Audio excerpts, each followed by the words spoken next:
Hello दोस्तों, नमस्कार। मेरा नाम है दीपिका और आप सभी का एक बार फिर से स्वागत है द नोटबुक आईएएस के इस चैनल पे, जहां पर हम द हिंदू से जुड़ी सारी ही महत्वपूर्ण खबरों को यहां पे कवर करते हैं। उसको क्रिस्प और शॉर्ट तरीके से उसके सारे बैकग्राउंड के साथ में कवर करने का प्रयास करते हैं, जो कि आपके एग्जाम के पॉइंट ऑफ व्यू से बहुत ज़्यादा महत्वपूर्ण होती हैं। तो इसी बात पे आइए आज का हम देखते हैं 21 जनवरी का जो करंट अफेयर्स है द हिंदू में जितनी भी चीज़ें निकली हुई हैं उसको हम अच्छे से कवर करने का प्रयास करते हैं। तो इसी के साथ चलिए दोस्तों शुरू करते हैं और देख लेते हैं कि आज के हमारे पेपर में क्या क्या चीज़ें निकली हुई हैं जो सबसे इम्पोर्टेंट है। एक बारी हम उसकी हेडिंग पे नज़र डाल लेते हैं। और हाँ दोस्तों, उससे पहले मैं आपको कहना चाहूँगी कि आप एक बारी जा कर के आपको सर्च मारना है कि सूडान का जो लोकेशन है, सूडान कहाँ पे स्थित है और उसके आसपास की जो कंट्रीज़ है वो कौन कौन सी हैं, ये आपको जा करके एक बारी चेक करना है, क्योंकि ये थोड़ा सा न्यूज़ में बना हुआ है। तो चलिए इसी बात पे हम देखते हैं कि क्या है।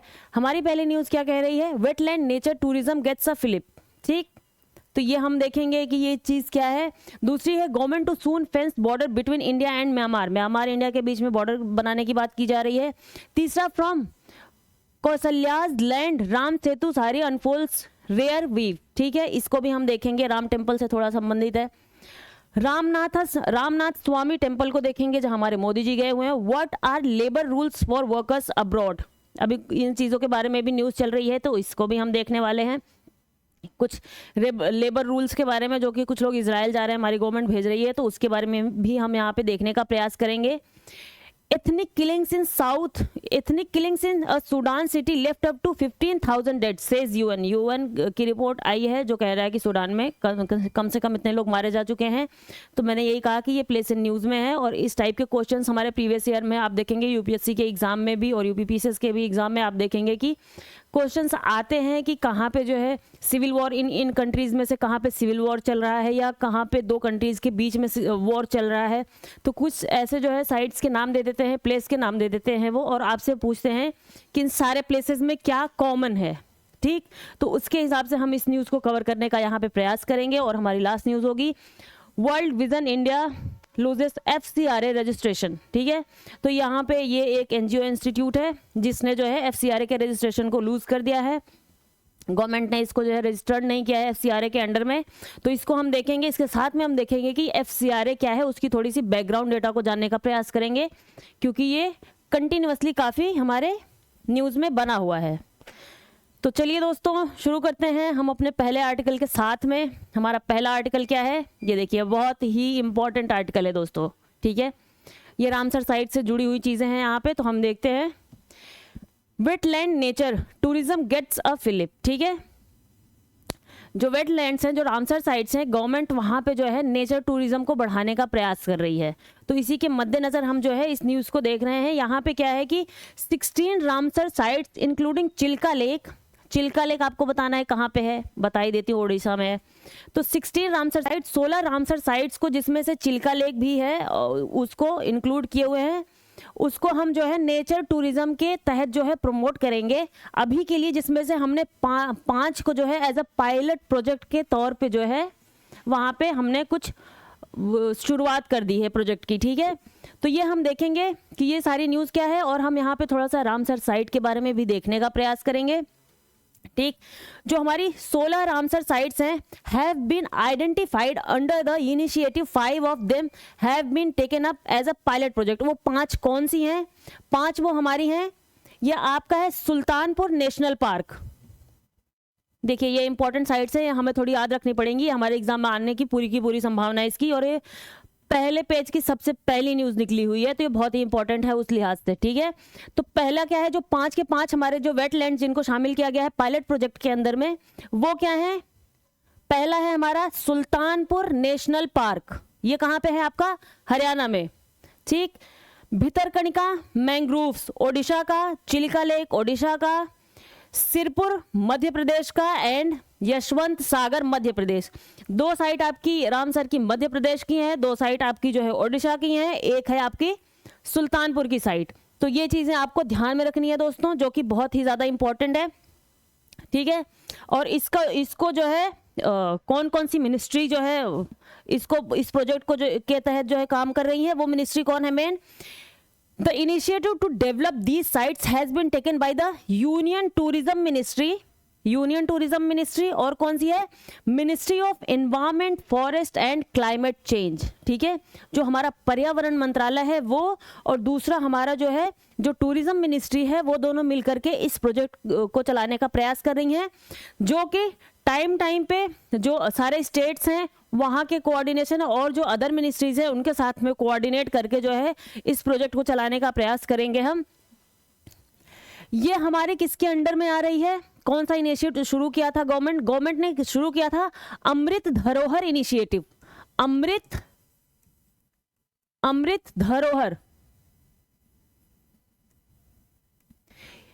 अमृत धरोहर इनिशिएटिव शुरू किया था हमारी गवर्नमेंट ने। कब शुरू किया था ये, 2023-24 के बजट में अनाउंस किया था गवर्नमेंट ने। उसी का ही पार्ट ये जो है हमारा जो नेचर टूरिज्म, वेटलैंड को नेचर टूरिज्म के तहत जो है प्रमोट करने का प्रयास किया जा रहा है, ठीक है। ये अमृत धरोहर इनिशिएटिव है हमारा, ठीक है। ये लॉन्च कब किया गया था, अनाउंस किया गया था इस बजट में, लॉन्च किया गया जून 2023 को, ठीक है, जून 2023 को जो है लॉन्च किया गया, to promote unique conservation values of Ramsar sites. ये रामसर साइट के जो यूनिक जो वैल्यूज हैं, उसके मूल्य हैं, उसको जो है प्रोटेक्ट करने के लिए इस जो है स्कीम को लॉन्च किया गवर्नमेंट ने। अमृत धरोहर स्कीम किससे संबंधित है, आपके रामसर साइट से संबंधित है, इसको हमें याद रखना होगा। और यहाँ पे इसी के साथ में आप जानते हैं कि कहीं पे गवर्नमेंट टूरिज्म प्रमोट करेगी तो उसके साथ साथ में वहाँ पे ये भी उसका एक उद्देश्य होता है कि लोग तो आए हैं, पैसे आए हैं, उसके साथ में क्या है कि आसपास के वहाँ के जो रिहायशी इलाके हैं, वहाँ के जो लोग हैं आसपास के एरियाज में, उनको उनके लिए भी थोड़ा सा रोजगार जो है जनरेट हो सके, ठीक, रोजगार उपलब्ध हो सके, जिससे कि जो अनएम्प्लॉयमेंट की प्रॉब्लम चल रही है हमारे यहाँ पे उसको भी थोड़ा सा कम किया जा सके, ठीक है। ये देखिए, तो चलिए इसी के साथ में आगे चलते हैं, हम थोड़ा सा रामसर साइट के बारे में एक बारी देखने का प्रयास करेंगे कि रामसर साइट्स होती क्या हैं, ठीक। तो ये यहाँ पे बहुत ही जो इम्पोर्टेंट फैक्ट्स थे वो मैंने बता दिया आपको कि अमृत धरोहर इनिशिएटिव के तहत जो है इसको चालू किया जा रहा है, और ये जो है नेचर टूरिज्म के तहत में इसको हम जो है हमने लॉन्च किया हुआ है। एक चीज़ मैं आपको और बताना चाहूँगी, एक हम कहते हैं कि हमारा होता है नेचर टूरिज्म और एक होता है हाई वैल्यू टूरिज्म, ठीक। एक होता है हमारा नेचर टूरिज्म जो प्राकृतिक नेचर टूरिज्म होता है हमारा, एक होता है high value tourism,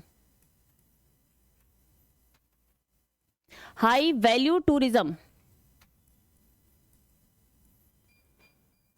high value tourism और नेचर टूरिज्म में क्या डिफरेंस है, डिफरेंस दोनों में बस इतना ही है कि जो हाई वैल्यू टूरिज्म होता है वो मान लीजिए कि लोग जो आते हैं बाहर से, वो कुछ जो हमारे नेचर हॉटस्पॉट होते हैं उनसे दूर वो कहीं और जगहों पे रहते हैं और वो लंबे टाइम के टूरिज्म के लिए आते हैं। और जो हमारा नेचर टूरिज्म होता है वो क्या है, उन लोगों के लिए जो पक्षियों को देखना पसंद करते हैं, फॉरेस्ट में जाना पसंद करते हैं, शेर, चीते, बाघ, इन सबको देखना पसंद करते हैं और वहाँ पे जो है कुछ फिशिंग वगैरह करना पसंद करते हैं। तो इस तरीके को हम जो है नेचर टूरिज्म कहते हैं। हाई वैल्यू टूरिज्म इनसे थोड़ा सा डिफरेंट होता है, आप समझ सकते हैं, high value that is a different thing, ठीक। इसी बात में हम देख लेते हैं कि हमारी जो है ये जो रामसर कन्वेंशन है वो क्या चीज थी, ठीक है। देखिए, अंतर्राष्ट्रीय महत्व की आर्द्र भूमियों विशेषकर जल प्रवाही पशु पक्षियों के प्राकृतिक आवास से संबंधित एक अभिसमय है, ठीक है। जो हमारा रामसर कन्वेंशन क्या है, वो अंतर्राष्ट्रीय महत्व की आर्द्र भूमियों विशेषकर जल प्रवाही पशु पक्षियों के प्राकृतिक आवास से संबंधित एक अभिसमय है। यह आर्द्र भूमियों के धारणीय प्रयोग, उसके जो सस्टेनेबल यूज को और संरक्षण को सुनिश्चित करने वाली एक अंतर्राष्ट्रीय संधि है, ठीक है। उसका सस्टेनेबल यूज हो सके। देखिए दोस्तों, सस्टेनेबल यूज हम किस चीज को कहते हैं कि आज के टाइम के लिए तो हम उस चीज को यूज करें ही करें, लेकिन वो उसको हम इस तरीके से यूज करें कि जो हमारे आगे वाली जो फ्यूचर जनरेशन है वो भी उस चीज को उसी तरीके से उसी अमाउंट में यूज कर पाए। तो इसी को हम जो है किसी चीज का सस्टेनेबल यूज बोलते हैं। और जो है उसके कंजर्वेशन के लिए, संरक्षण को सुनिश्चित करने के लिए ये संधि बनाई गई थी, ठीक है। हर साल 2 फरवरी को, कितने को, 2 फरवरी को पूरे विश्व में विश्व आर्द्र भूमि दिवस, वर्ल्ड वेटलैंड डे कब मनाया जाता है, 2 फेब को। ये बस आने वाला है, 2 फेब को हम मनाते हैं वर्ल्ड वेटलैंड डे। इस दिवस का आयोजन ग्लोबल वार्मिंग का सामना करने में और हमारी धरती के लिए आर्द्र भूमि की महत्वपूर्ण भूमिका के बारे में वैश्विक जागरूकता को बढ़ाने के लिए किया जाता है। ठीक है, भारत में रामसर साइटें हैं, भारत में जो है इस टाइम पे सब मिलाकर 75 रामसर साइटें हैं। कितनी रामसर साइटें हैं? 75 रामसर साइट्स हैं इस टाइम पे हमारे यहाँ पे। 11 नए आर्द्र भूमियों को हमने अभी कुछ टाइम पहले ही जो है 11 नए रामसर साइट्स को इसमें जोड़ा था, जो कि सब मिला करके फिर उनकी संख्या पहुंच गई थी 75 के आसपास। ये सभी स्थल उस वर्ष देश में कुल, देखिए भारत ने हाल ही में रामसर साइटों की सूची में 11 नए आर्द्र भूमि जोड़े हैं और इसके साथ भारत में रामसर साइटों की कुल संख्या 75 रामसर साइटों तक पहुंच गई है। ये सभी स्थल उस वर्ष देश में कुल 13,26,677 हेक्टेयर क्षेत्र को कवर करते हैं। जब भारत अपनी स्वतंत्रता की 77वीं वर्षगांठ मना रहा था, हम जब अपनी स्वतंत्रता की 77वीं वर्षगांठ मना रहे थे, तो ये जो है इतनी जगहों को कवर करते हैं हमारे जो वेटलैंड है। ठीक है, भारत 1 फरवरी 1982 को रामसर कन्वेंशन का हस्ताक्षर किया था। हमने कब किया था हस्ताक्षर रामसर कन्वेंशन को? 1 फरवरी 1982 को हमने इस पे हस्ताक्षर किया था। जो पहले 1971 में रामसर ईरान में हुआ था। कब ये हुआ, कब था? 1971 में रामसर में जो कन्वेंशन हुआ था ईरान में। ये ईरान की जगह है रामसर, ईरान की जगह है रामसर। यहीं पे ये कन्वेंशन हुआ था आर्द्र भूमियों को लेकर के, इसी के नाम से हम उसको जो है रामसर कन्वेंशन के नाम से बुलाते हैं। 1971 में हुआ था और हमने कब इसको जो है हस्ताक्षर कब किया? 1 फरवरी 1982 को हस्ताक्षर किया है। 1982 से 2013 तक रामसर साइटों की सूची में कुल 26 साइटें जोड़ी गई। ठीक है, 2013 तक हमने 26 जोड़ी। उसके बाद हमने जो है, हालांकि 49 नई 2014 से 2022 तक आर्द्र भूमियों को भारत में रामसर साइटों की सूची में जोड़ा गया।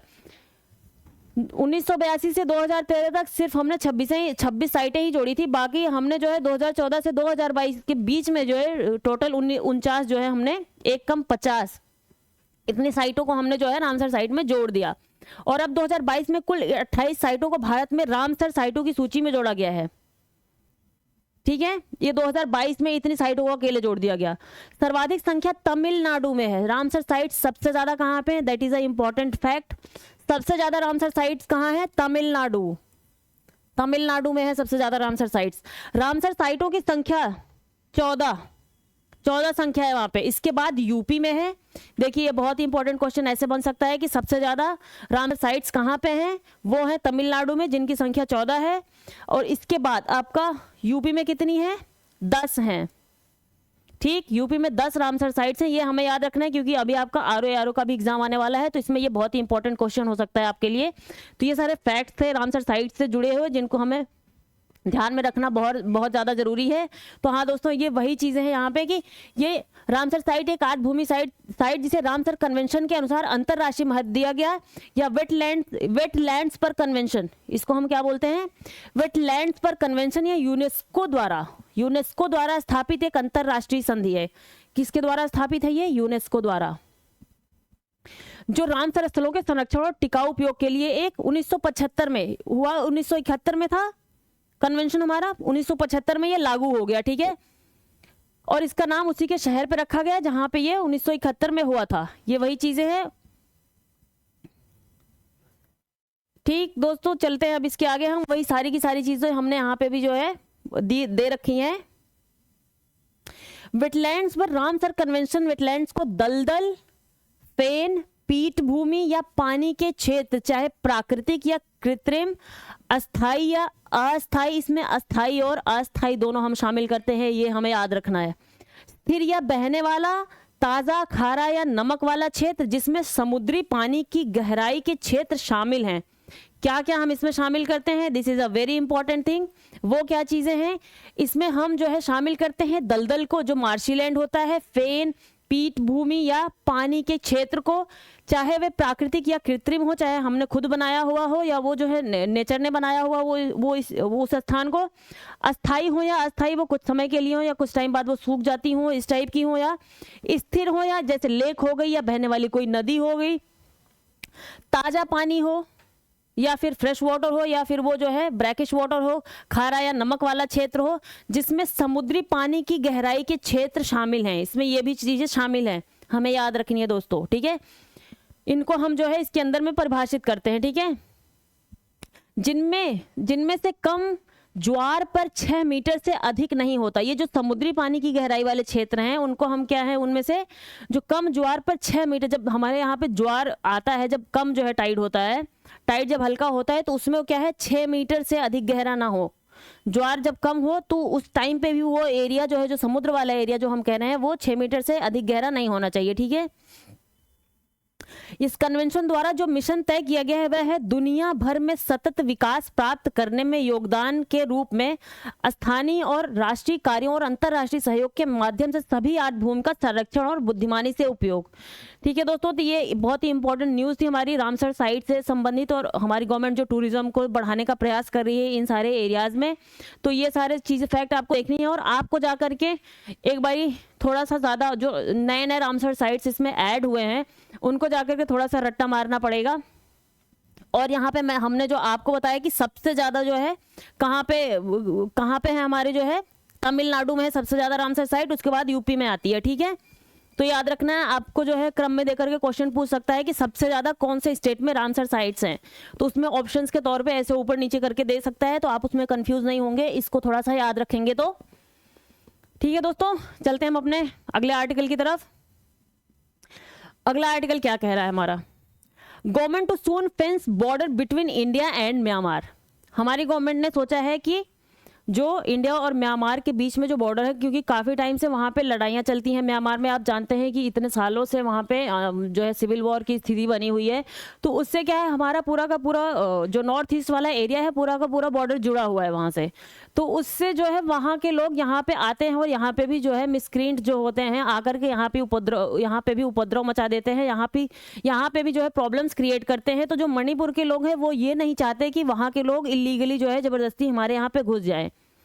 हालांकि उधर के जो नागालैंड और दूसरा मिजोरम वाला एरिया है वो लोग ये नहीं चाहते हैं कि ऐसा गवर्नमेंट करे, क्योंकि वहाँ के जो लोग हैं उनकी जो एथनिसिटी है और जो म्यांमार के लोगों की एथनिसिटी है तो वो सेम एथनिसिटी को जो है फॉलो करते हैं, सेम एथनिसिटी है उनकी, तो वो ये नहीं कि, और उनका एक तरीके का वहाँ से जो है संबंध भी है, शादी ब्याह तरीके का भी संबंध आप समझ लीजिए, तो वो ये नहीं चाहते कि फिर जो है गवर्नमेंट इस चीज़ को बैन करे या वहाँ पे जो है फेंसिंग करवाए। लेकिन मणिपुर के लोग चाहते हैं कि वहाँ पे जल्दी से जल्दी ये गवर्नमेंट ऐसा कर दे, क्योंकि वहाँ के लोग इलीगली आकर के हमारी जगहों को कवर करें और यहाँ पे जो है उपद्रव मचाने का प्रयास करते हैं, ठीक है।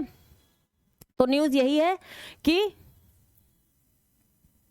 The union government will soon fence the, हमारे बॉर्डर कितना है म्यांमार के साथ में 1643 किलोमीटर का बॉर्डर है। इंडिया और म्यांमार के बीच में हम कितना बॉर्डर शेयर करते हैं 1643। दोस्तों आपको जाकर के बताना है कि हम जो है आसपास की इंडिया की जो कंट्रीज हैं कौन सी कंट्री के साथ में सबसे ज़्यादा लंबा बॉर्डर है हमारा जो हम शेयर करते हैं, ठीक है। ये आपका जो है क्वेश्चन है, आपको जाके सर्च मारना है।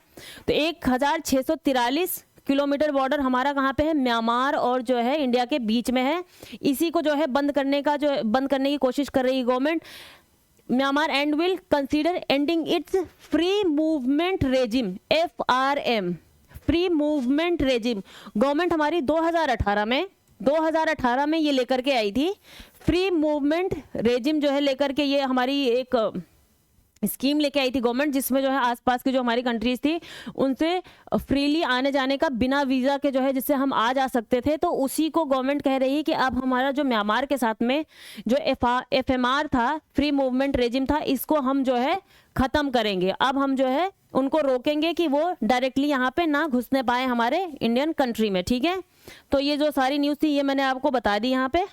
आप जा करके इसके पहले भी जैसे बांग्लादेश था तो वहाँ पे भी कुछ ऐसा बाउंडेशन नहीं था आने जाने का, लोगों का आराम से आ सकते थे जा सकते थे, लेकिन बाद में वहाँ के बॉर्डर एरियाज में प्रॉब्लम्स क्रिएट होने लग गई। अब कुछ मिसक्रींट्स तो होते हैं हर जगह, जो है कुछ उपद्रवी लोग होते हैं जो परेशानियाँ खड़ी करने का प्रयास करते हैं। तो इसको देखते हुए गवर्नमेंट ने हमारी बांग्लादेश के साथ में भी जो है फेंसिंग कर दी पूरी की पूरी। और आपको बताना है कि इंडिया की और बांग्लादेश की जो बाउंड्री लगती है वो कितने हज़ार किलोमीटर की है, ठीक है।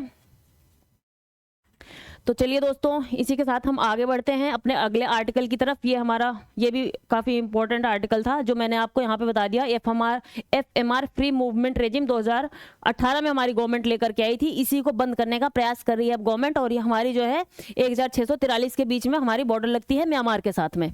तो चलिए हम अपने अगले जो है आर्टिकल की तरफ देखते हैं। ये बहुत ही इंपॉर्टेंट एक और आर्टिकल है हमारे पास में आज का।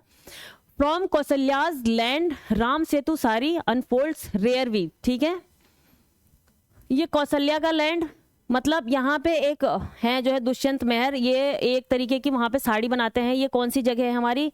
जगह है हमारी संबलपुर ओडिशा में है, जिसको हम कहते हैं कि वहाँ पे ये राम जी की जो मदर थी, उनकी जो माता थी, उनकी ये जन्मभूमि थी, कौशल्या की लैंड थी। तो वहीं पे जो है ये साड़ी को बनाते हैं। ये साड़ी ये लोग बनाते हैं सिर्फ और सिर्फ जो कॉटन होती है उससे, और उस पे क्या यूज करते हैं, जो नेचुरल डाई होती है, नेचुरल कलर होता है उसको, और नेचुरल जो है फूलों से वो जो है नेचुरल कलर को प्राप्त करते हैं, उन कलर को इस पे यूज करते हैं। और जैगरी, ग्राम फ्लोर देख रहे हैं आप, आयरन, चने का जो आटा होता है उसको लेकर के, गुड़ और फूलों इन सब से मिला करके, जो लोहा होता है, रस्ट होता है, इंडिगो जो हमारी नील होती है, इन सबको मिला करके वो जो है कलर तैयार करते हैं। और उन्हीं सिर्फ और सिर्फ नेचुरल कलर से, और ये पूरी की पूरी हैंडमेड होती है, हाथ से बनाई हुई होती है, इसमें किसी और चीज़ का प्रयोग नहीं किया जाता है। इसीलिए ये जो है काफ़ी महंगी मिलती है, बहुत ज़्यादा महंगी मिलती है। तो इसी को देखते हुए अब जब कल जो है रामलला का उद्घाटन होना है हमारे अयोध्या में, तो उसको देखते हुए इन लोगों को अब ये फील हो रहा है कि चलो इसी बात पे अब लोग कम से कम हमारी इस डिमांड जो हम ये बेचते हैं, इसको लोग जो है खरीदना ज़्यादा शुरू करेंगे। तो ये जो है इसको बनाने का इनका तरीका क्या है, जो ये साड़ियाँ बनाते हैं ये लोग, इसको ये किस तरीके से बनाते हैं, इसको हम कहते हैं संबलपुरी जो साड़ी होती है, ये है बांध कला ikat. That is a important term. बांध कला इकत ये है, सॉरी मैं अब यहाँ लिख देती हूँ, बांध कला, BAA, बांध कला इकत। ये जो है इसके ही उससे ये साड़ियों को बनाते हैं। ठीक है, ये क्या होती है, जो ये इकत होती है, ये एक तरीके की जो इनकी वार्प और वेफ्ट होती, मतलब कि ये जो ताना बाना एक तरीका होता है कि जो उसके जो कॉटन के सूते वो रेशे होते हैं, उनको जो है आपस में जोड़ने से पहले उसको जो है कलर करते हैं ये अलग अलग तरीके के रंगों से, जो कि ये नेचुरल तरीके से प्राप्त करते हैं। तो दिक्कत ये है इन लोगों के साथ में अभी की जो मशीन्स आ गई हैं, वो इनकी ही चीज़ों को कॉपी करने का प्रयास करती हैं, और वो क्या करती हैं कि उसको थोड़ा सस्ते में प्रोवाइड करने का प्रयास करती हैं। तो इन लोगों की जो हाथ की बनी हुई मेहनत होती है, उससे उनको बहुत ज़्यादा घाटा लगता है। लगभग 2 महीने इनको लग जाते हैं एक साड़ी को प्रिपेयर करने में। आप जानते हैं कि ये इतनी सारी चीज़ें ये करेंगे तो इनको जो है टाइम तो लग ही जाएगा। और ये क्या कर रहे हैं, अब 22 जनवरी को ये जा करके जो जगन्नाथ का टेम्पल है वहाँ पे इसका जो है एक तरीके से एग्जीबिशन करेंगे, वहाँ पे प्रमोशन करने की कोशिश करेंगे, वहाँ दिखाएंगे लोगों को कि हम यहाँ पे बनाते हैं जगन्नाथ टेम्पल इन दिल्ली का जो जगन्नाथ टेम्पल है वहाँ पे ये दिखाएंगे, जिससे कि इनकी साड़ी को लोगों में थोड़ा सा प्रमोशन किया जा सके और लोग इसको खरीदे। ये लगभग किसी और पेज पे होगा, लगभग आती ही 1 लाख के ऊपर की साड़ी होती है दोस्तों, क्योंकि 2 महीने लगेंगे और इतने वर्कर्स लगेंगे एक चीज़ को बनाने में, तो सबकी कुछ तो पेमेंट होगी। तो यहाँ पे लगभग ये 1 लाख से ऊपर की साड़ी हो जाती है एक। इसी को देखते हुए कुछ लोग इसको कॉपी करने का भी प्रयास करते हैं। तो ये थी हमारी बांध कला इकत पे बनाई गई संबलपुरी साड़ी। ठीक है, तो चलते हैं हम, ये क्या है और कुछ चीज़ें हैं, जैसे कि sometimes last year when Ayodhya was being decked out for the Ram temple inauguration almost 900 kilometer away in Odisha's remote कटापल्ली, Odisha के थोड़ा सुदूर एरिया में 900 किलोमीटर सुदूर एरिया में, वहाँ पे कौन सी जगह है, कटापल्ली विलेज इन बरगा डिस्ट्रिक्ट है, कटापल्ली विलेज है, वहाँ पे ये है, ये इनका नाम है क्या दोस्तों, इनका नाम है ईश्वर मेहर। इनको जो है अवार्ड भी मिला हुआ है इनके कारीगरी के लिए, क्राफ्ट के लिए। 2015 में इनको नेशनल अवार्ड से सम्मानित भी किया गया है। इनका नाम है क्या, दुष्यंत मेहर। ठीक, तो चलते हैं दोस्तों आगे, हम देखते हैं। सॉरी, उनका नाम है क्या यहाँ पे, ये दूसरे वो हैं, और यहाँ पे है ईश्वर मेहर, ईश्वर मेहर, जिन्होंने इन साड़ी पे जो है काम किया है। और इस साड़ी पे जो है, जो अभी राम मंदिर बना हुआ है, उसको जो है अभी नई साड़ी जो इनकी आई है, उस राम मंदिर को पूरा उस साड़ी पे इन्होंने बना रखा है। तो इसी के चलते जो है ये थोड़ा न्यूज़ में बना हुआ है, तो हमने आपको बता दिया कि ये जो है इस उस पर बनी हुई है, और इसको हम इन नेचुरल कलर से जो है कलर करते हैं। ठीक है, चलिए दोस्तों हम अपने अगले आर्टिकल की तरफ बढ़ते हैं। अगला आर्टिकल हमारा क्या कहता है,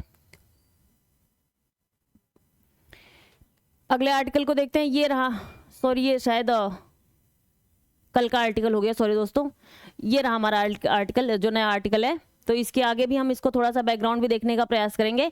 इसमें बैकग्राउंड ही सबसे ज़्यादा इंपॉर्टेंट है इस न्यूज़ में। अभी आप जानते होंगे, आपने न्यूज़ देखी होगी तो पहले पेज में निकला हुआ है कि मोदी जी कहाँ पे गए हुए हैं, रामनाथ स्वामी टेम्पल में गए हुए हैं। वहीं की ये पिक्चर है, ये मोदी जी की, वहीं की पिक्चर है ये मोदी जी की, कि रामनाथ स्वामी टेम्पल में गए हुए हैं।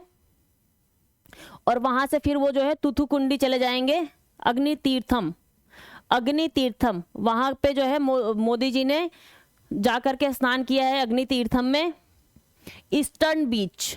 चलिए आगे हम पहले अब इसकी पूरी जो है थोड़ा सा बैकग्राउंड देख लेते हैं। ये जो है रामनाथ स्वामी जो टेम्पल है, इसके बारे में हम देख लेते हैं। देखिए, जो रामनाथ स्वामी मंदिर है, इसको हम रामनाथ स्वामी, इस तरीके से कोयल, रामनाथ स्वामी कोयल के नाम से वहाँ की जो लोकल लैंग्वेज में बोलते होंगे, इस नाम से भी हम पुकारते हैं रामनाथ स्वामी मंदिर। ये एक हिंदुओं का मंदिर है, ठीक, इट्स अ हिंदू मंदिर, जो हिंदू भगवान शिव, ये शिव जी को समर्पित मंदिर है रामनाथ स्वामी टेम्पल, जो भारत के तमिलनाडु राज्य, कहाँ पे है रामनाथ स्वामी टेम्पल, तमिलनाडु में है, रामेश्वर द्वीप पर स्थित, वहां का जो एरिया है रामेश्वर द्वीप है, वहीं पर स्थित जो है तमिलनाडु में रामनाथ स्वामी हमारा मंदिर है। यह 12 ज्योतिर्लिंग मंदिरों में से, ज्योतिर्लिंग जो हमारे 12 मंदिर हैं उनमें से ये एक है। तो ये बहुत ही ज़्यादा इंपॉर्टेंट मंदिर है हमारे लिए, इस न्यूज़ में है तो इससे क्वेश्चन आने की भरपूर संभावना बनती है। और ये वो भी ये पहले पेज पे निकला हुआ है। यह 275 पाड़ल पेट्रा स्थलों में से एक है, ठीक, जहां नैनार शैव संत, नैनार, नैनार किनको कहते हैं हम, जो शैव संत होते थे, जो साउथ में होते हैं, दक्षिण भारत में, नैनार जो शिव जी की पूजा करते हैं उनको हम नैनार बोलते हैं। नैनार, अप्पार, सुंदरार और तिरु ज्ञान संबंदर ने अपने गीतों से मंदिर की महिमा की है। ये जो है जो कवि थे पुराने टाइम के तमिलनाडु और जो है साउथ के, उन्होंने जो है इस मंदिर की बहुत ज़्यादा अपने उन गीतों, अपने जो है गीतों में बहुत ज़्यादा बखान किया इन चीज़ों का। मंदिर का विस्तार 12वीं शताब्दी के दौरान पांड्य राजवंश द्वारा किया गया। इस मंदिर का जो विस्तार था, बाद में इसको और ज़्यादा विस्तृत किया गया, वो किनके द्वारा किया गया 12वीं शताब्दी में, पांड्य राजवंश। जैसे कि क्वेश्चन पूछ लिया जाता है दोस्तों कि ये ज्योतिर्लिंग में शामिल है कि नहीं शामिल है, ऊपर से इनका, इसका जो है इसमें पांड्य राजवंश का कोई हाथ है कि नहीं है, मतलब इसको जो इसके विस्तृत करने में, तो इस टाइप की चीजें।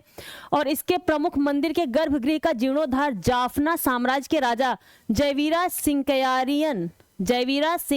ने, जाफना साम्राज्य के जो राजा थे उन्होंने करवाया था, और उनके उत्तराधिकारी गुणवीरा सिंह द्वारा किया गया था। इसका जो है जीर्णोद्धार बाद में करवाया गया था। इस मंदिर का गलियारा भारत के सभी हिंदू मंदिर में सबसे लंबा है। क्या है? That is a very important fact. इस मंदिर का जो गलियारा है वो भारत के जितने भी सब हिंदू मंदिर हैं अभी इंडिया में आज के टाइम पे प्रेजेंट, सबसे बड़ा गलियारा जो है इस मंदिर का है। ठीक है, इसका निर्माण किसने करवाया था? राजा मुथुराम लिंगा सेतुपति ने। किसने निर्माण करवाया था? राजा मुथुराम लिंगा सेतुपति ने इसका निर्माण करवाया था। It is a very important fact दोस्तों। रामेश्वर में स्थित यह मंदिर शैवों, वैष्णवों और स्मार्थों, कुछ स्मार्थाज होते हैं वहां पे। शैव जो शिव जी की पूजा करते हैं, वैष्णव जो है विष्णु जी की पूजा करते हैं, और स्मार्थाज जो होते हैं वो है, ये तीनों के लिए एक पवित्र तीर्थ स्थल है। किन के लिए पवित्र तीर्थ स्थल है? शैवों, वैष्णवों और स्मार्थाजों के लिए जो है ये पवित्र तीर्थ स्थल है। ऐतिहासिक वृत्तांतों में पीठासीन देवता रामनाथ स्वामी, जिनको शिव जी का मंदिर है ये, ठीक है, शिव कहते हैं, कि लिंग को दर्शाया गया है जिसे राम ने जिसे राम ने श्रीलंका के वर्तमान द्वीप पर अपना पुल पार करने से पहले स्थापित और पूजा किया था। क्योंकि ये उसी जगह पे है, तमिलनाडु के रामेश्वर द्वीप पर है, तो उसी से जो है, वहीं से तुतुकुंडी भी वहीं पे ही है, तो वहीं से राम जी गए थे श्रीलंका।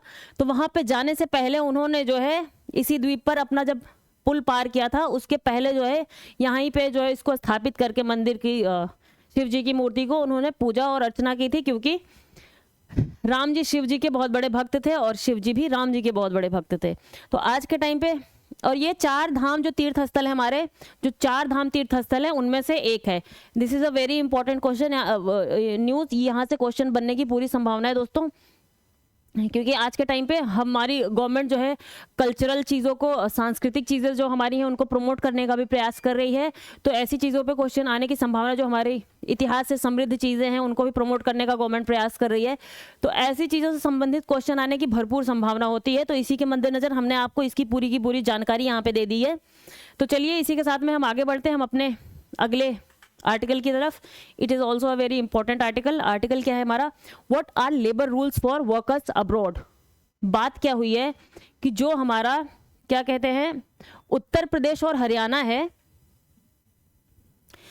दोस्तों, अनएम्प्लॉयमेंट की प्रॉब्लम तो बढ़ी गई है। जो आप लोग खुद ही जानते हैं कि एक एग्ज़ाम जो गवर्नमेंट का आज के टाइम पे जो है, आप देखेंगे कि पियोन तक का जो एग्ज़ाम होता है वहाँ पे भी पीएचडी होल्डर्स जो है अपने फॉर्म भर रहे हैं। आपने उसमें भी देखेंगे पीएचडी होल्डर्स के साथ साथ में लाखों की संख्या में लोग फॉर्म भर रहे हैं, ऐसे छोटे छोटे से भी एग्ज़ाम के लिए, जो कि वो इतने बड़े क्वालिफिकेशन के लिए क्वालिफाई किया हुआ है। तो इसी के चलते जो है यहाँ पे ये न्यूज़ भी इम्पॉर्टेंट है हमारे लिए। और आप भी एग्ज़ाम की प्रिपरेशन कर रहे होंगे, आप लोगों को भी मालूम होगा कि कितनी ज़्यादा जो है अनएम्प्लॉयमेंट की प्रॉब्लम चल रही है। और हम लोग भी लगातार कंपटीशन में बने हुए हैं और कंपटीशन बढ़ता ही चला जा रहा है। यूपीएससी में ही आप देखेंगे 10 से 12 लाख लोग फॉर्म भरते हैं, देते हैं, हालांकि उससे कम लोग हैं, लेकिन संख्या तो बहुत ही ज़्यादा है लोगों की एग्ज़ाम देने की और नौकरी लेने की। क्योंकि अब दुनिया की सबसे बड़ी, हम वर्ल्ड की सबसे ज़्यादा पॉपुलेटेड कंट्री हैं, तो एम्प्लॉयमेंट की ज़रूरत तो हमें है ही है। और ऊपर से बीच में कोविड आ गया और फिर उसके बाद हमारा जो एम्प्लॉयमेंट का जनरेशन था वो रुक गया। तो इन सब चीज़ों से काफ़ी प्रॉब्लम हो गई है हमारे यहाँ पे। तो उन्हीं को देखते हुए ये न्यूज़ इम्पोर्टेंट है कि जो उत्तर प्रदेश और हरियाणा की सरकार है, वहाँ पे किसकी मदद से, national skill development corporation NSDC, national skill development corporation के साथ में मिल करके वो 10,000 वर्कर्स को जो है इजराइल भेजने की तैयारी में है। क्योंकि वहाँ पे कहते हैं कि वहाँ के लेबर लॉज वगैरह बहुत ही ज़्यादा अच्छे हैं और वो OECD कंट्रीज़ में आता है। OECD कंट्रीज़ में आता है, organisation for economic cooperation and development. तो वहाँ पे लेबर लॉज वगैरह बहुत ज़्यादा अच्छे हैं इसलिए, और नौकरी काफ़ी ज़्यादा इस टाइम पे मिलने की संभावना है। जैसे इन्होंने बताया कि वहाँ पे 2000 की ओपनिंग्स हो रही है, किसकी, प्लास्टर वर्कर्स की, जो प्लास्टर करते हैं दीवारों पे, उनकी, मतलब जितने लोगों को भेजा जा रहा है वो एज अ मैनुअल लेबर के तौर पे भेजा जा रहा है, जो शारीरिक श्रम करने टाइप की चीज़ें हैं उन वाले काम के लिए भेजा जा रहा है। तो 2000 फॉर सिरेमिक टाइल्स, जो सिरेमिक टाइल्स होती हैं, टाइल्स वगैरह बिठाने का काम के लिए भेजा जा रहा है 2000 वर्कर्स को। 3000 ईच फॉर आयरन बेंडिंग, ठीक है, आयरन बेंडिंग जो लोहे वगैरह के काम होंगे उनको फोल्ड करना और लोहे से जो जालियां वगैरह बनाते हैं उन सब चीज़ों के लिए। एंड ये इतनी चीज़ें, और वहाँ पे जो है सैलरी काफ़ी ज़्यादा है। तो इसको देखते हुए गवर्नमेंट सोच रही है कि इनको भेज देते हैं, और ये लोग भी तैयार हैं कि हाँ हमें भेज दो, हमें भेज दो, हम भी जाएंगे, जॉब करेंगे वहाँ पे और वहाँ से ढेर सारा पैसा भेजेंगे अपने घर पे, और जो है हम यहाँ पे काफ़ी ज़्यादा फ्लरिश्ड कहलाएंगे। तो कितनी सैलरी इनको मिलने की संभावना है वहाँ पे, 1,37,000 पर मंथ की, ठीक है दोस्तों। तो यहाँ पे तो जो है अच्छी अच्छी गवर्नमेंट जॉब में भी लोगों को इतनी सैलरी नहीं मिल रही है। तो कोई अगर सुनेगा कि हमें इतनी सैलरी मिलने वाली है वहाँ पे, तो वो क्यों नहीं जाना चाहेगा। लेकिन दिक्कत क्या है, और इसको क्या कहते हैं, 1,37,000 सैलरी होगी पर मंथ की। इसको हम इजरायली करेंसी में क्या बोलते हैं, 6100, 6100 इजरायली शेकेल्स। इजरायली करेंसी का क्या नाम है, शेकेल्स, शेकेल, ठीक, इजरायली करेंसी का नाम है शेकेल। तो हमें कितना मिलेगा, 6100 इजरायली शेकेल मिलेगा, जो हमारे इंडियन रुपी में जो है 1,37,000 होगा। यार यहाँ पे तो जो है इसके भी अंडर में हमारी करेंसी काफ़ी नीचे आ रही है, ठीक। लेकिन बात क्या हुई कि जो यूनियन ट्रेड है, जो ट्रेड यूनियन है वो इस जो है उसको अपोज कर रही है, क्योंकि आप जान रहे हैं कि इजराइल और हमास के बीच में, फिलिस्तीन के बीच में काफ़ी लड़ाइयाँ चल रही हैं। तो वो बोल रहे हैं कि ऐसे क्रिटिकल टाइम पे जो गवर्नमेंट हमारे वर्कर्स को वहाँ पे कैसे भेज सकती है, उनकी जान को भी खतरा हो सकता है, और हमारे जो लेबर के रूल्स और रेगुलेशंस है उससे भी ये जो है मैच नहीं करती है, जो अभी गवर्नमेंट इन लोगों को भेज रही है, और जो इंटरनेशनल रूल्स एंड रेगुलेशंस है उससे भी मैच नहीं करती है। हमारे पास क्या है कि हमारे पास एक स्कीम है, स्कीम का क्या नाम है, जिससे वर्कर्स को पासपोर्ट दिया जाता है कुछ देशों में जाने के लिए, और वहां पर जाकर के वो काम कर सकते हैं। उस पासपोर्ट के अंडर में भी जो है इजराइल कंट्री नहीं आती है, तो गवर्नमेंट इनको कैसे वहां पे भेज सकती है। और ऊपर से अगर गवर्नमेंट वर्कर्स को कहीं पे भेज रही है तो ज़्यादा से ज़्यादा उनका खर्चा 30,000 का आना चाहिए सारी चीज़ों को करके, क्योंकि वो जा रहे भाई उनके पास पहले से ही पैसे नहीं हैं और वहाँ पे जाएंगे, वो काम करने के लिए जाएंगे। तो इससे आर्टिकल कह रहा है कि 30,000 का खर्चा आता है, लेकिन इस टाइम पे उन लोगों को इस NSDC के तहत जो है उनको लगभग 1 लाख रुपए जमा करने पड़ेंगे, जिसके बाद वो कहीं पे जा सकते हैं। तो ये जो स्कीम थी, स्कीम क्या थी, जिससे पासपोर्ट प्रोवाइड करवाती थी गवर्नमेंट, वो क्या थी, passport issued under the ECR, immigration check required scheme, immigration check required scheme, ECR, immigration check required scheme. इसके अंडर में 18 देश आते थे। कौन कौन से आते थे उसमें, Afghanistan, Bahrain, Indonesia, Iraq, Jordan, the kingdom of Saudi Arabia, Kuwait, Lebanon, Libya, Malaysia, Oman, Qatar, south Sudan, Syria, Thailand and the UAE and Yemen. इतनी सारी कंट्रीज आती हैं, लेकिन उसमें जो है इजराइल इस लिस्ट में नहीं आता है। और गवर्नमेंट ने क्या बना रखा है, मिनिस्ट्री ऑफ जो हमारी एक्सटर्नल अफेयर्स है, उन्होंने E-माइग्रेट पोर्टल बनाया है। E-माइग्रेट पोर्टल, जहाँ पे जाकर के आप अपने आप को रजिस्टर करवा सकते हैं माइग्रेट करने के लिए, कहीं पे काम करने के लिए, और जो है किसी और कंट्री में जा सकते हैं। आपको जो है गवर्नमेंट वहाँ से वीज़ा प्रोवाइड करवाएगी। और ये मिनिस्ट्री किसके अंडर में आते हैं, मिनिस्ट्री ऑफ एक्सटर्नल अफेयर्स। और ये E-माइग्रेट पोर्टल है, और ये माइग्रेशन चेक रिक्वायर्ड स्कीम के तहत पे वहाँ पे जाकर के लोग रजिस्टर कर सकते थे अपने आप को। ठीक है, तो ये न्यूज़ थी, और गवर्नमेंट ने कहा कि कोई ऐसी दिक्कत नहीं है, ये जो है organisation for economic cooperation and development के अंडर में आती है, और यहाँ पे जो लेबर लॉज वगैरह है काफ़ी ज़्यादा स्ट्रिक्ट हैं, तो हम इन लोगों को वहाँ पे भेज सकते हैं। और यहाँ पे फिर एक और हेडिंग है, हेडिंग क्या है, what are the international practices. और जो हमारा अंतर्राष्ट्रीय प्रैक्टिसेस है वो क्या कहती हैं, वो क्या कहती हैं कि एक जो है the migration for employment convention, जो एम्प्लॉयमेंट का एक जो है अभिसमय है, वो है रिवाइज 1949 में। किसका है ये, इंटरनेशनल लेबर ऑर्गेनाइजेशन ILO का, इंटरनेशनल लेबर ऑर्गेनाइजेशन का है the migration for employment convention 1949 and the migrant workers supplementary provisions convention 1975। India ने जो है इन दोनों में से किसी पे भी हस्ताक्षर करता देश नहीं है, इन दोनों में से ही किसी पर भी हस्ताक्षर करता देश नहीं है। तो ये हमारे इस पॉइंट ऑफ व्यू से इंपॉर्टेंट हो जाता है कि ILO की जो है ये दोनों कन्वेंशन जो दोनों अभिसमय हैं, इसमें भारत ने हस्ताक्षर किया है कि नहीं किया है। तो भारत ने इन दोनों पे ही हस्ताक्षर नहीं किया है। वो दोनों क्या है, migration for employment convention revise 1949 का, दूसरा है and migrant workers supplementary provisions convention 1975 का। इंडिया ने दोनों पे नहीं किया है। दूसरी बात क्या है कि इजराइल ने जो 1949 वाला कन्वेंशन है वो जो है 1953 में उस पे हस्ताक्षरकर्ता देश बना था। ठीक है, इजराइल। ये सारी ये जो अंतर्राष्ट्रीय न्यूज़ हो गई वो ये चीज़ों की हो गई। और इसके आगे हम बढ़ करके देखते हैं, बढ़ करके क्या देखते हैं कि जो ILO है, इंटरनेशनल लेबर ऑर्गेनाइजेशन है, वो जो है उसकी एक रिपोर्ट निकलती है। रिपोर्ट क्या है वो, world employment and social outlook trends 2024 की रिपोर्ट आई है। आपसे पूछ सकता है कि ये कौन सा जो है संगठन निकालता है, वो कौन सी रिपोर्ट है, world employment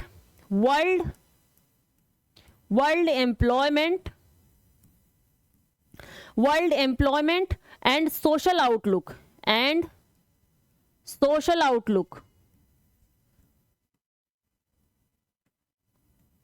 social outlook trend 2014, trends 2024, ये रिपोर्ट है किसकी? ILO की, इंटरनेशनल लेबर ऑर्गेनाइजेशन निकालता है इस रिपोर्ट को, और उसमें उसने क्या कहा है कि जो ग्लोबल अनएम्प्लॉयमेंट है वो जो है काफ़ी तेज़ी से 2024 में उसकी बढ़ने की संभावना है। ये रिपोर्ट यही कह रही है। और जो है जो इंडिया है उसकी, और हाँ, और इसके साथ में जो लो और मिडिल इनकम कंट्रीज है वहाँ पे प्रॉब्लम्स भी बढ़ने की संभावना है। जो कम आय वाले राष्ट्र हैं वहाँ पे और ज़्यादा प्रॉब्लम बढ़ने की संभावना है। तो इसी के मद्देनज़र इन सब चीज़ों को भी ध्यान रखते हुए गवर्नमेंट सोच रही है कि ठीक है, कुछ लोगों को जितना ज़्यादा से ज़्यादा हम गवर्नमेंट जो है एम्प्लॉयमेंट प्रोवाइड करवा सके लोगों को, उतनी ही भले की बात है। आपने देखा होगा न्यूज़ में अभी कुछ टाइम पहले एक बहुत ही न्यूज़ में ये बनी हुई थी कि 300 या 400 के आसपास लोग जा रहे थे निकारागुआ। आपको बताना है ये, हाँ मैं आपको कहना चाहूँगी कि ये बहुत ही इम्पोर्टेंट क्या कहते हैं प्लेस है निकारागुआ, जो न्यूज़ में काफ़ी बना हुआ था। आपको जा करके इसको सर्च मारना है, इसकी प्रॉपर लोकेशन को। मैं आपको इसकी लोकेशन वैसे बता देती हूँ। जो साउथ अमेरिका है, दक्षिण अमेरिका, वहाँ पे निकारागुआ पड़ता है, लेकिन आपको जाकर के उसके आसपास की चीज़ों को बहुत अच्छे से एक बारी ऑब्जर्व करना है। तो हाँ, न्यूज़ क्या थी, मैं इसी से संबंधित एक न्यूज़ बता रही थी आपको कि जो निकारागुआ से इंडिया से जाने वाली एक फ़्लाइट थी निकारागुआ को, जो डायरेक्ट वहाँ पर जाती, वो जा करके रुकती है फ्रांस में, क्योंकि डायरेक्ट वहाँ पर पहुँच नहीं सकती है। तो फ्लाइट्स क्या करती हैं, बीच में रेस्ट लेती हैं थोड़ा सा। तो फ्लाइट रुकी फ्रांस में, और वहाँ पर वहाँ के जो ऑफिशियल्स थे, अधिकारी लोग थे एयरपोर्ट पर, उनको थोड़ा सा शक हो गया कि यहाँ पर कोई तो प्रॉब्लम है। उन्होंने जाकर के वहां पे चेक वेक किया और उनको लगा कि ये लोग जो है, जो ह्यूमन ट्रैफिकिंग होता है, जो मानव व्यापार होता है, उससे जो है संबंधित लोग हैं, इनको लेकर के वहाँ पे जाया जा रहा है। तो वहाँ पे 3-4 दिन की जो है चेकिंग होती है, उनको वहाँ से आगे नहीं जाने देती निकारागुआ गवर्नमेंट, और वहाँ से सीधे हमारी गवर्नमेंट को जो है कांटेक्ट करती है और बोलती है कि आप इनको यहाँ से ले जाइए। हमें ऐसा पूरा अंदेशा है कि ये लोग जो है, जो मानव तस्करी होती है उसके जो है विक्टिम्स हैं, उसके पीड़ित लोग हैं ये। तो हमारी गवर्नमेंट उनको डायरेक्ट वहाँ से फिर इंडिया बुला लेती है। और बाद में जो अभी तक न्यूज़ में पता चल पाया था वो कि लगभग वो पंजाब, हरियाणा, राजस्थान, इन्हीं तीनों स्टेट से लगभग जो है युवा लोग थे वहाँ के, और उन्होंने बताया कि वो लोग रोज़गार के लिए जा रहे थे वहाँ पे निकारागुआ में। वहाँ पे उनको अच्छा रोज़गार मिल जाता, तो ऐसा उनको बताया गया था, जो भी एजेंट वगैरह ले जाते हैं लोगों को। आपने एक मूवी भी देखी होगी, डंकी मूवी आई थी अभी शाहरुख खान की, जिसमें इन्हीं चीज़ों को बताया गया है कि आप अदर कंट्रीज़ में जाएंगे तो वहाँ पे आपको जो है अच्छी बेटर एम्प्लॉयमेंट अपॉर्चुनिटीज़ मिलेगी, अच्छी जगह होगी और अच्छा आपका लाइफस्टाइल हो जाएगा। तो लोग डंकी करके भी जाने की कोशिश करते हैं कि वो जो इलीगल तरीका होता है उसको भी अपनाते हैं कि, और कुछ एजेंट्स होते हैं जो उनको इस इलीगल तरीके से ले जाने का वादा करते हैं। अब वो जा पाए कि ना जा पाए, फिर बाद में कौन ही पूछने वाला। जब आप खुद इलीगल तरीके से जा रहे होते हो तो आप किसी को कंप्लेन भी नहीं कर सकते हो। दिक्कत की बात ये होती है। तो वहाँ पे वो निकारागुआ वाली जो फ्लाइट थी, बाद में पता चला कि वो लोग एम्प्लॉयमेंट के लिए वहाँ पे जा रहे थे। हालांकि बाद में एयरपोर्ट पे लोगों से पूछने का प्रयास भी किया गया, वो लोग अपना मुंह ढक के भाग रहे थे वहाँ से। अब पता नहीं वो बात क्या थी, वो बाद में पता चलेगी। गवर्नमेंट ने भी उस पर जो है इन्वेस्टिगेशन करने की बात कही थी कि हम इस पर इन्वेस्टिगेशन करके बताएंगे। लगभग 300 से 400 लोग थे उसमें, कुछ औरतें भी थी, लेकिन सबसे ज़्यादा करके जो है आदमी लोग थे उसमें। तो दोस्तों, निकारागुआ को एक बारी आप लोग देख लेना। बाकी आगे बढ़ते हैं हम अपने अगले आर्टिकल की तरफ। अगला आर्टिकल इन्हीं चीज़ों से संबंधित है कि जैसे आपने प्रीवियस ईयर क्वेश्चंस देखे होंगे जिसमें पूछता है कि ये कंट्रीज़ हैं, आप बता सकते हैं कि इन सारी कंट्रीज़ में क्या कॉमन है। कॉमन इन द सेंस कि यहाँ पे सिविल वॉर चल रहा है, या इन कंट्रीज़ में जो है कुछ ऐसा इस्टेब्लिशमेंट किया गया है, या ये कंट्रीज़ जो है इसके इस ओशन के किनारे या कहीं पे पाई जाती हैं, वो सारी चीज़ों को बताते हैं। तो उसी से संबंधित ये एक बहुत ज़्यादा इंपॉर्टेंट न्यूज़ है जो हम यहाँ पे लेकर के आए आपके लिए। क्या है? Ethnic killings in a Sudan city left up to 15,000 dead says UN. UN ने कहा है, यूनाइटेड नेशंस जो हमारा है, उन्होंने कहा है कि सूडान में जो एथनिक किलिंग है, आपस में यहाँ पे सिविल वॉर हो रहा है एक तरीके का। यहाँ की जो है पैरामिलिट्री फोर्स क्या है, उसका नाम क्या है? Paramilitary rapid support, RSF, paramilitary rapid support forces and allied Arab militia, according to a United Nations report seen by Reuters on Friday.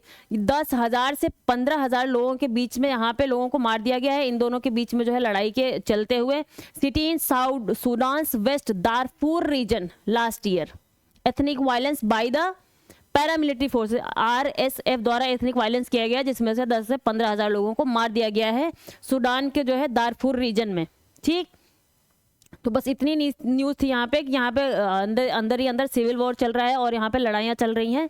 तो हम यहाँ पे आपको ये बता रहे थे कि इससे संबंधित ऐसा क्वेश्चन आ जाए कि यहाँ पे क्या हो रहा है, तो यहाँ पे आपस में ही लड़ाइयाँ हो रही हैं। अफ्रीकन कंट्री है सूडान, और आपको जाकर के एक बार देखना होगा कि सूडान से लगते हुए अदर स्टेट्स कौन से हैं और ये सूडान प्रॉपर किस जगह पे लोकेटेड है, और वहाँ पे कुछ आपको लेक वगैरह मिले तो वो भी आप एक बारी नज़र मार लीजिएगा, जो कि आपके काम आएगा। ठीक है, तो ये एक आर्टिकल था।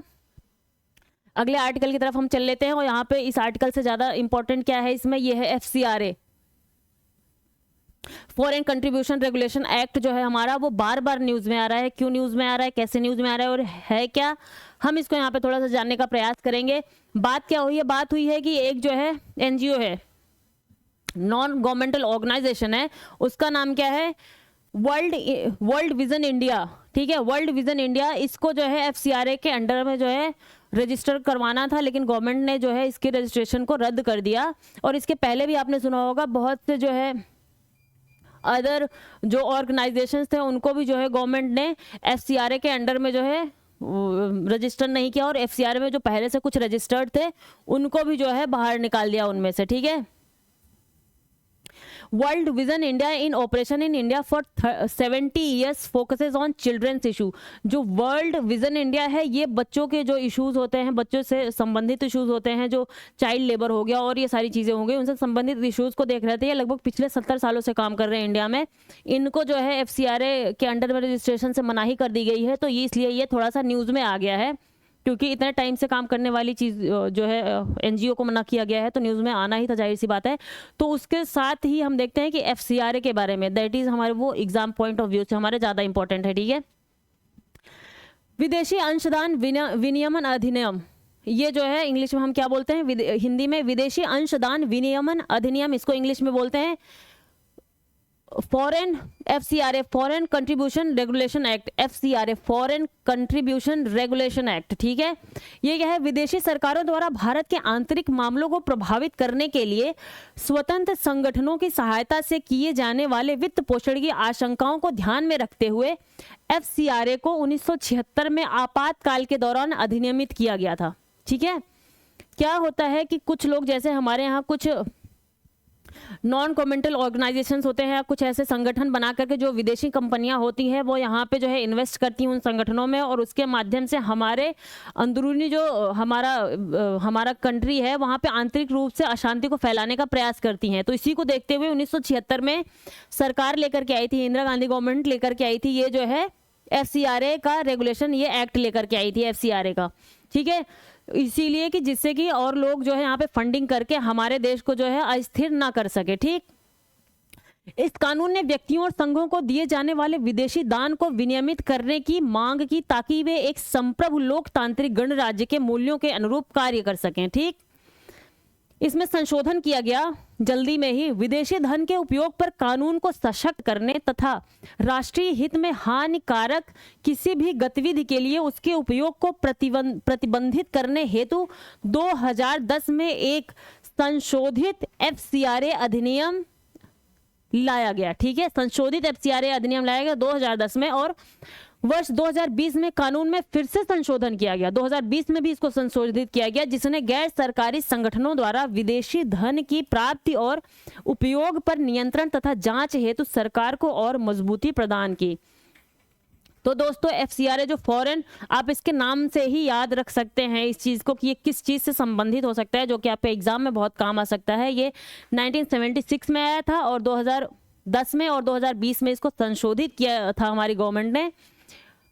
फॉरेन कंट्रीब्यूशन, जो विदेशी अंशदान होता है, फॉरेन कंट्रीब्यूशन जो विदेशी अंशदान होता है उसको रेगुलेट करने के लिए फॉरेन कंट्रीब्यूशन रेगुलेशन एक्ट, नाम से ही आपको पता लग सकता है कि जो विदेशी अंशदान है उसको जो है उसके विनियमन के लिए ये जो है एक्ट लाया गया था। ठीक, इंपॉर्टेंट एक्ट है हमारे एग्जाम के पॉइंट ऑफ व्यू से, जिससे किसी NGO में, वो आपने देखा होगा अभी भी गवर्नमेंट ने कई जो है NGOs पे वो किया, इन्वेस्टिगेशन स्टार्ट करवाया जिसमें कहा गया कि ये बाहर से विदेशों से फंड दिया जा रहा है इनको, किसी को कहा गया कि ये चाइना से फंड किया जा रहा है इनको। तो ये सारी चीज़ों को इसके अंडर में हम ला करके देखने का प्रयास करते हैं। इसके मानदंड क्या होते हैं, किनको जो है इनके अंदर में लाते हैं। प्रत्येक व्यक्ति या एनजीओ जो विदेशी दान प्राप्त करना चाहता है के लिए एफसीआरए निम्नलिखित प्रावधान करता है। जो अगर कोई विदेशी अंशदान चाहता है तो उसको एफसीआरए के अंडर में जो है रजिस्टर करवाना ही पड़ेगा। अधिनियम के तहत पंजीकृत हो, अधिनियम के तहत उनको रजिस्टर्ड होना चाहिए। भारतीय स्टेट बैंक दिल्ली में विदेशी धन की प्राप्ति के लिए एक बैंक खाता खोला गया है, ठीक है। भारतीय स्टेट बैंक में उनका खाता खोला जाता है दिल्ली में। निधियों का उपयोग केवल उसी उद्देश्यों के लिए करना जिसके लिए उन्हें प्राप्त किया गया है, ठीक है। अब जैसे वो बच्चों वाला जो एनजीओ है उसमें अगर वो धन प्राप्त करते हैं तो वो बच्चों से ही रिलेटेड चीज़ों में उसको खर्च कर सकते हैं। और अधिनियम में इनको निर्धारित किया गया है विशिष्ट सांस्कृतिक, आर्थिक, शैक्षिक, धार्मिक या सामाजिक कार्यक्रमों को करने वाले व्यक्ति या संगठन एफसीआरए के पंजीकरण हेतु पात्र हैं, ठीक है। तो ये एफसीआरए से संबंधित न्यूज़ है। इसमें एक्सेप्शंस क्या हो सकते हैं, एक्सेप्शंस हैं, अपवाद हैं। एफसीआरए के तहत आवेदक को फर्जी नहीं होना चाहिए और एक धर्म से दूसरे धर्म में प्रत्यक्ष या अप्रत्यक्ष रूप से प्रलोभन या बल के माध्यम से धर्मांतरण के उद्देश्य से गतिविधियों में शामिल होने के लिए मुकदमा या दोषी नहीं ठहराया गया हो। उनको फिर ऐसे जो है एनजीओज को एफसीआरए के अंडर में अप्रूव नहीं किया जाएगा। आवेदक पर सांप्रदायिक तनाव या वैमनस्य फैलाने के लिए कोई मुकदमा नहीं चलाया गया हो, किसी अपराध के लिए दोषी न ठहराया गया हो उनके, इसके अलावा वह राजद्रोह की गतिविधियों में शामिल ना हो या उसके इसमें शामिल होने की संभावना ना हो। यह अधिनियम चुनावी उम्मीदवारों, पत्रकारों या अखबारों और मीडिया प्रसारण कंपनियों, न्यायाधीशों एवं सरकारी कर्मचारियों, विधायिका तथा राजनीतिक दलों के सदस्यों या उनके पदाधिकारियों, साथ ही राजनीतिक प्रकृति के संगठनों द्वारा विदेशी धन की प्राप्ति पर रोक लगाता है, ठीक है। इन सारी चीजों पे ये रोक लगाता है। और इसकी वैधता एनजीओ को अपने एफसीआरए पंजीकरण के नवीनीकरण की तिथि समाप्त होने के 6 महीने के भीतर आवेदन करना आवश्यक हो जाता है, क्योंकि यह केवल 5 साल के लिए वैध होता है। जब भी इसमें रजिस्टर करवाएंगे तो सिर्फ 5 साल के लिए वैध होता है। उसके बाद जैसे इनकी वैधता खत्म होती है तो उसके 6 महीने के अंदर में जाकर के इनको फिर से जो है रजिस्टर करवा के उसकी वैधता को मान्य करवाना होता है। सरकार किसी भी एनजीओ का एफसीआरए पंजीकरण भी रद्द कर सकती है यदि यह पाया जाता है कि एनजीओ अधिनियम का उल्लंघन कर रहा है या लगातार 2 वर्षों तक समाज के लाभ के लिए अपने चुने हुए क्षेत्र में किसी भी उचित गतिविधि में शामिल नहीं हुआ है, ठीक है। एफसीआरए 2022 यहाँ पे भी इसका नियम को संशोधित किया गया। जुलाई 2022 में एमएचए ने एफसीआरए नियमों में बदलाव, मिनिस्ट्री ऑफ होम अफेयर्स ने एफसीआरए नियमों में बदलाव किया जिससे अधिनियम के तहत समाशोधन समाधेय योग्य अपराधों की संख्या 7 से बढ़ाकर 12 हो गई है, ठीक है। ऐसे अपराधों की संख्या 7 से बढ़ाकर 12 कर दी। सरकार को अब विदेशों में रह रहे भारतीय रिश्तेदारों से 10 लाख रुपए, पहले 1 लाख रुपए जो था अब वो 10 लाख रुपए हो गया, के योगदान की अधिसूचना की आवश्यकता नहीं है और बैंक खाते खोलने के लिए अधिसूचित करने की समय सीमा बढ़ा दी गई। अगर बाहर विदेश में रह रहे किसी के जो रिश्तेदार हैं वो अब जो है 10 लाख रुपए तक जो है दे सकते हैं। उसमें सरकार को पहले से अधिसूचना देने की आवश्यकता नहीं, पहले सिर्फ ये 1 लाख रुपए था। जाहिर सी बात है यार कि महंगाई बढ़ती है तो चीज़ों के दाम भी बढ़ते हैं, तो उस हिसाब से अगर कोई पैसा भेज रहा है, जो चीज़ें पहले 1 लाख में खरीदी जाती थी और वो उससे जो है अगर 10 गुना बढ़ गई है महंगाई तो 10 लाख में खरीदी जाएंगी, 5 गुना बढ़ गई तो 5 लाख में, और चीज़ें चेंज होती हैं, लिविंग स्टैंडर्ड बढ़ता है तो पैसे ज़्यादा भेजने की ज़रूरत भी पड़ेगी। तो इसको देखते हुए कुछ चीज़ों में संशोधन करने की आवश्यकता हो जाती है। तो इसको देखते हुए गवर्नमेंट ने हमारी इन चीज़ों में संशोधन किया हुआ है। तो दोस्तों ये रहा आज का हमारा सारा का सारा जो द हिंदू में सबसे आया हुआ महत्वपूर्ण आर्टिकल था। मैंने आपको सारा बहुत ही विस्तृत तरीके से कवर करने का प्रयास किया है। वो आपके एग्जाम में किसी ना किसी एग्जाम में कहीं ना कहीं जो है इंपॉर्टेंट था, इसीलिए हमने इन जो है सारे आर्टिकल्स को यहाँ पे उठाया हुआ था। तो इसी बात से आप हमें विदा दीजिए। आप लोग भी इसको देखिए, रिवाइज करिए, खाते पीते रहिए, मस्त रहिए और एनर्जी बनाए रखिए। आप लोगों का बहुत बहुत धन्यवाद।